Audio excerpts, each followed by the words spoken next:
Most of the world, the political left in particular, was blindsided by the results of the 2016 election.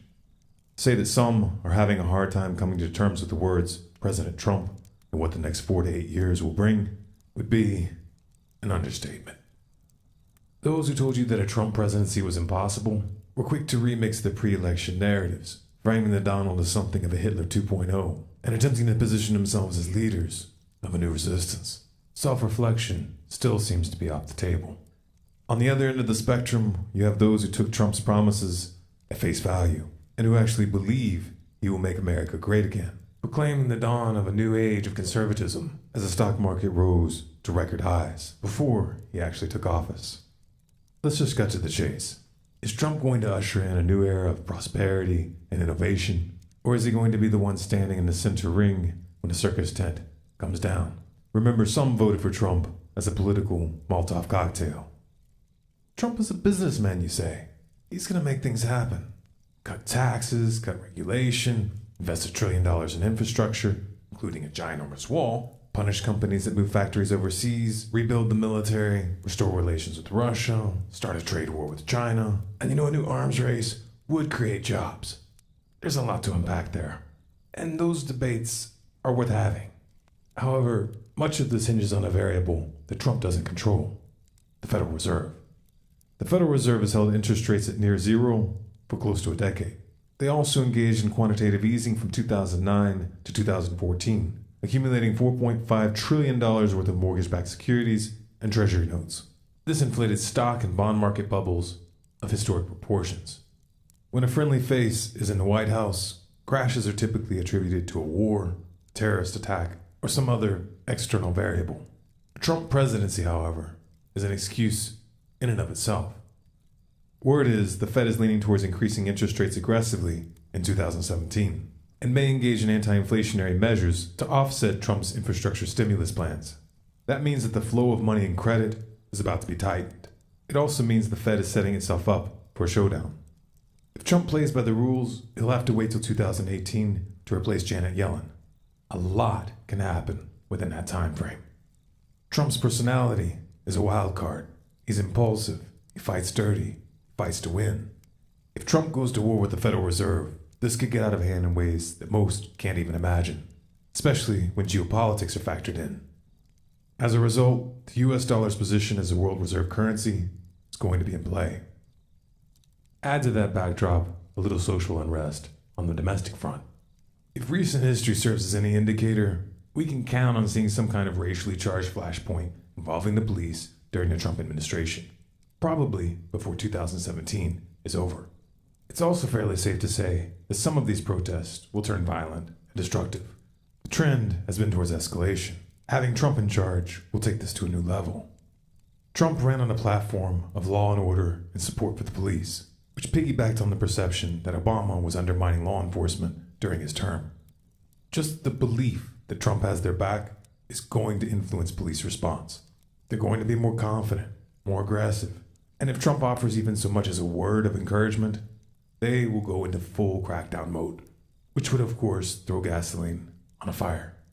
These tensions have the potential of spinning out of control, especially in the context of an economic downturn. And again, Trump's personality is a wild card. Trump is also about to inherit, thanks to Obama and Bush, the most extensive and technologically advanced surveillance apparatus the world has ever seen. The power to order extrajudicial assassinations anywhere in the world, and a military which has been authorized by the NDAA to detain anyone, anywhere, including U.S. citizens, indefinitely without trial. To top it off, Trump is filling his administration with former generals, some with combat and counterinsurgency experience. He has everything he needs to implement a full-fledged military dictatorship, and the left has no one to blame but themselves. Trump did not, however, start off on a good foot with the alphabet soup agencies. He has an enemy contingent in the deep state which wants to take him down and has the means to do it. Replacing upper management won't be enough to neutralize this threat. These agencies have black budgets and off-the-book programs that defy accountability, and lots of experience toppling upstart regimes. Failure to rein them in could be fatal. The most important trap, however, will be on the geopolitical front. Years of backing Sunni jihadists in Syria failed to unseat Assad. and Trump has vowed to reverse U.S. policy. Israel was openly supporting the Sunni axis. They wanted a full frontal regime change in both Syria and Iran for many years, but the Obama administration tied their hands. Then Russia stepped in, tipped the balance, and the Shiite crescent not only survived, but grew stronger. The Israeli-Sunni axis needs another path to war, so they're changing tack.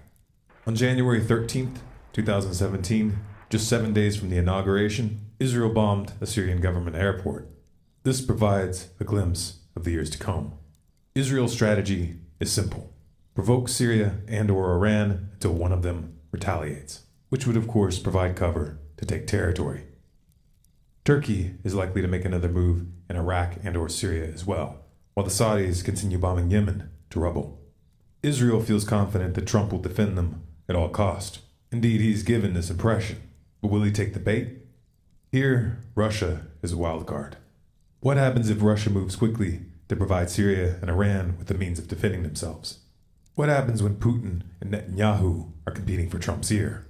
With all the other variables in play, will Trump even have the means to influence the outcome in this region? Expect alliances in the Middle East to shift rapidly during the Trump years, with unexpected consequences.